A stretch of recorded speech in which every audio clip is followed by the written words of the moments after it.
नमस्कार दोस्तों, प्रिय विद्यार्थियों, YouTube चैनल हिंदी विद पुखराज पर आपका हार्दिक स्वागत और अभिनंदन।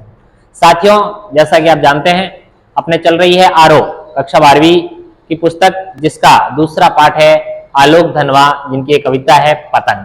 उसको हम पढ़ने जाएंगे। उससे पहले अभी तक आपने मेरे YouTube चैनल को सब्सक्राइब नहीं किया है हिंदी विद पुखराज को, तो सब्सक्राइब करें, शेयर करें, अपने दोस्तों के साथ भी शेयर करें, लाइक करें, कमेंट करें, और आपको मेरे वीडियो कैसे लगते हैं वो कमेंट बॉक्स में जरूर लिखें। तो अब शुरुआत करने जा रहे हैं। पाठ का नाम है पतंग और उनको लिखने वाले कवि का नाम है आलोक धनवा। तो शुरू करते हैं अपन आलोक धनवा को। आलोक धनवा, इनका जन्म 1948 मुंगेर बिहार में हुआ। कहां पर हुआ? यानी ये ऐसे कवि है जो हमारे देश की आजादी के बाद जन्मे। 1948। भारत देश कब आजाद हुआ? 1947। यानी 1948 में इनका जन्म हुआ। कहां पे हुआ? बिहार में। बिहार का स्थान कौन सा है? मुंगेर जिला है, और 1948 में हुआ है। इनकी प्रमुख रचनाएं जनता का आदमी 1972 में आई, 1972 में। उसके बाद प्रकाशित हुई। उसके बाद भागी हुई लड़कियां, बुर्नों की बेटियां से प्रसिद्धि इनको प्राप्त हुई। इनका एकमात्र संग्रह आता है जिसका नाम है दुनिया रोज बनती है। दुनिया रोज बनती है। इनको प्रमुख सम्मान मिला गया राहुल सम्मान, बिहार राष्ट्र भाषा परिषद सम्मान, साहित्य सम्मान, बनारसी सम्मान, भोजपुरी सम्मान और पहल सम्मान। इनको अपनी इन रचनाओं पर ये विभिन्न प्रकार के सम्मान दिए गए। बिहार सरकार द्वारा इनको बिहार राष्ट्र भाषा परिषद का साहित्य सम्मान भी मिला, बनारसी भाषा का भोजपुरी सम्मान भी मिला, और पहल सम्मान भी इनको दिया गया। जहां नदियां समुद्र मिलती हैं वहां मेरा क्या है? जहां नदियां समुद्र में मिलती हैं वहां मेरा क्या है? मैं नहीं जानता, लेकिन एक दिन जाना है उधर। ये बात ये व्यंग्य के साथ कहते हैं। यहाँ पर इनका एक रहस्य छुपा हुआ है कबीर की तरह, कि आत्मा का परमात्मा के साथ, आत्मा का परमात्मा के साथ मिलन की यहाँ पर वो बात करते हैं।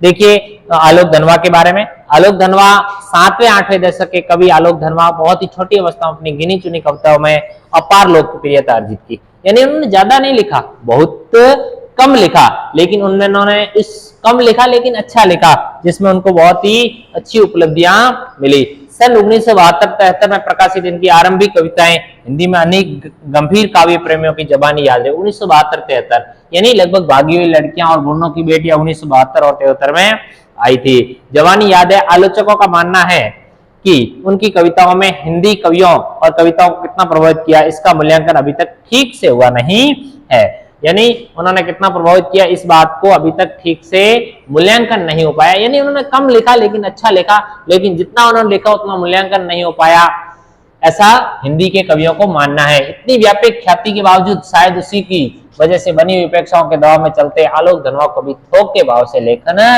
नहीं किया। यानी अच्छा लिखा, लेकिन जैसा उन्होंने लिखा वैसा लोगों के सामने पेश नहीं हो पाया। कहा गया ना कि उनकी कविता और कवियों को इतना प्रभावित किया, इसका मूल्यांकन अभी तक ठीक नहीं हुआ। इस कारण इतनी ख्याति के बावजूद शायद उसी की वजह से बनी अपेक्षाओं के दबाव के चलते आलोक धनवा कभी थोक के भाव नहीं बिके। यानी इतना लिखने के बाद भी इतनी उनको देखो, कभी हम भी हिंदी में जब पढ़ते हैं तो आलोक धनवा का हमें, आपने भी पढ़ा होगा कि 12वीं तक की पहला पाठ आपको आलोक धनवा का मिला है।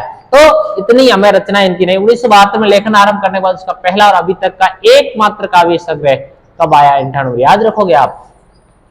उनकी प्रमुख रचनाएं, आरंभिक रचनाएं कब आई? 1972 में। कब आई? 1972 में। उनका एकमात्र काव्य संग्रह आया। कब आया वो? 1998 में। और उस काव्य संग्रह का नाम क्या था? दुनिया रोज बनती है। दुनिया रोज बनती है। कवि संग्रह के अलावा पिछले 2 दशकों में विभिन्न हिस्सों में सांस्कृतिक और सामाजिक कार्यकर्ता के रूप में सक्रिय रहे। उन्होंने जमशेदपुर के अध्ययन मंडलियों का संचालन किया, रंगमंच, कर्म और साहित्य के कई राष्ट्रीय संस्थाओं और विश्वविद्यालय में अतिथि व्याख्याता के रूप में भी भागीदारी की। इसके अलावा ये सांस्कृतिक और सामाजिक कार्यकर्ता के रूप में अपनी भूमिका निभाते हैं। जमशेदपुर में अध्ययन मंडलियां हैं, उनका संचालन भी करते हैं। रंगकर्म और साहित्य के कई राष्ट्रीय संस्थान है और उसमें भी आप काम करते हैं, और विश्वविद्यालय में अतिथि व्याख्याता के रूप में काम करते हैं। यानी वहां जाते हैं, मतलब संविदा कर्मी की तरह अपना वहां पर कार्य करते हैं। तो अब हम पढ़ेंगे इनकी एक कविता है यहाँ पर, पतंग। कौन सी कविता है? पतंग। पतंग पढ़ेंगे हम। कौन सी कविता पढ़ेंगे यहाँ पर? पतंग पढ़ेंगे। पतंग ध्यान रखना, ये आलोक धनवा के एकमात्र संग्रह यानी दुनिया रोज बनती से लिया गया। कहां से लिया गया? ये दुनिया रोज बनती है। कब प्रकाशित हुआ वो? 1998 में। कब? 1998 में। उसमें से उनकी यहाँ पर अपनी जो पुस्तक है उसमें एक कविता है जिसका नाम है पतंग, जो बहुत ही लंबी कविता है। क्या है? लंबी कविता है, जिसके तीसरे भाग को पाठ्य पुस्तक में शामिल किया गया है। यानी हमारे पुस्तक के अंदर हम पतंग कविता पढ़ेंगे, वो आलोक धनवा की है। कहां से ली गई है? दुनिया रोज बनती है। और दुनिया रोज बनती है वो उनका एकमात्र संग्रह है, उसमें से ली गई है। और दुनिया रोज बनती संग्रह, काव्य जो संग्रह है, उसका प्रकाशन कब हुआ था? 1998 में हुआ था। उस कविता, जो लंबी कविता, उसका जो तीसरा भाग है, कौन सा भाग है? तीसरा भाग है, जो हमारी पाठ्य पुस्तक में शामिल किया गया है। अब पतंग में है क्या? पतंग के बहाने इस कविता में बाल सुलभ इच्छाओं और उमंगों का सुंदर चित्रण है। ध्यान रखना भाई, उस कविता में हम देखेंगे बाल सुलभ यानी बच्चे के मन के अंदर क्या क्या इच्छाएं होती है, क्या क्या उमंग होती है, उसका सुंदर चित्रण इसमें किया गया है। बाल क्रियाकलापों और प्रकृति में आए परिवर्तन की अभिव्यक्ति करने के लिए सुंदर बिंबों का उपयोग। ध्यान रखना, बिंब है इसमें। क्या है? बिंब। तरह तरह के यहाँ पर स्तर बिंब, गतिशील बिंब, दर्शी बिंब हमारे सामने बनेंगे। साथ में क्या होगा? इसमें प्रकृति जो पल पल परिवर्तित होती है उसका भी वर्णन इस कविता में हमें मिलेगा। पतंग बच्चों की उमंगों की तरह रंग बिरंगा सपना है, यानी तुलना की गई है पतंग के सपनों को बच्चों के सपनों के साथ जोड़कर। आसमान में उड़ती हुई पतंग ऊंचाइयों को वो हदें हैं, बालपन में छूना चाहते हैं, उसके पार जाना चाहते हैं। यानी पतंग का ऊपर उठना बच्चे के मन का ऊपर उठना है, उसके बाल सुलभ जो इच्छाएं होती हैं उनका ऊपर उठना है, उसके साथ तुलना करके बात की गई है। और कविता धीरे धीरे बिंबों में एक ऐसी नई दुनिया में ले जाती है जहाँ शायद ऋतु का चमकीला इशारा, जहाँ तितलियों की रंगीन दुनिया, जहाँ दिशाओं के मर्दंग बजते हैं। ये तरह तरह के हमारे सामने बिंब आएंगे। मानवीकरण अलंकार की भांति लगेगा कि ऋतु है वो मानव की तरफ क्रियाएं करती हुई हमें नजर आएगी।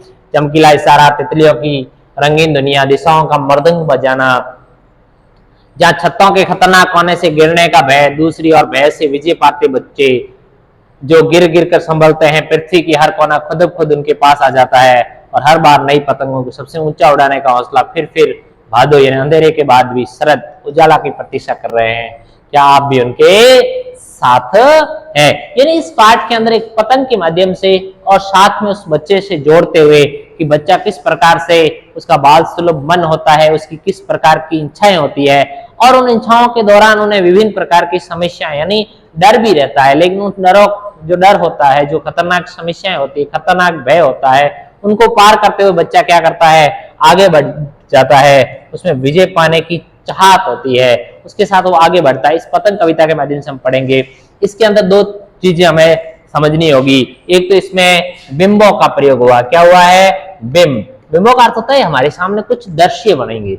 जो हम इस कविता को पढ़ेंगे तो हमारे सामने क्या बनेंगे? दृश्य। विभिन्न प्रकार के स्तर बिंब आएगा, दृश्य बिंब आएगा, गतिशील बिंब आएगा, है ना? वैसे हम इसको पढ़ेंगे। और साथ में एक आपको और चीज इसमें है कि इसमें अलंकार है। कौन सा अलंकार है? सबसे ज्यादा इसमें मानवीयकरण अलंकार है। क्या है? मानवीकरण अलंकार। कौन सा अलंकार बताएगा इसमें? मानवीकरण। मानवीकरण। अब हमें समझना होगा मानवीकरण अलंकार क्या होता है। मानवीकरण अलंकार वहां पर होता है कि जहां पर हमें लगता है कि प्राकृतिक कोई चीजें वो मनुष्य की तरह क्या करती है? क्रियाकलाप करती है। जो काम मानव करता है वो कार्य कौन कर रही है? प्रकृति कर रही है। तो वहां पर क्या होगा? मानवीकरण अलंकार होगा। जैसे देखो, शरद ऋतु का चमकीला इशारा ये मानवीय क्रिया है। जहां पर आपको लगता है कि दिशाओं का मर्दंग बजते हैं। अब दिशाएं कोई लेकर किसी चीज का वाद्य यंत्र बजा तो नहीं सकती ना, लेकिन ये कार्य कौन करता है? मानव करता है। लेकिन यहाँ कवि ने दिशाओं के द्वारा क्या बजाया है? मर्दंग बजाया है। तो इस तरह से मतलब पृथ्वी का हर कोना खुद उसके पास आ जाता है। तो पृथ्वी चल के तो आ नहीं सकती ना, जाएगा तो बच्चा, लेकिन यहाँ पर पृथ्वी द्वारा वो करवाया जा रहा है। देखो, नई नई ऊंचा उड़ने के लिए भादो अंधेरे के बाद सर्द उजाले की प्रतीक्षा करते हैं। तो इस तरह से प्राकृतिक चीजों को जोड़ते हुए मनुष्य द्वारा किए गए क्रियाकलापों को करवाना मानवीकरण अलंकार कहलाता है।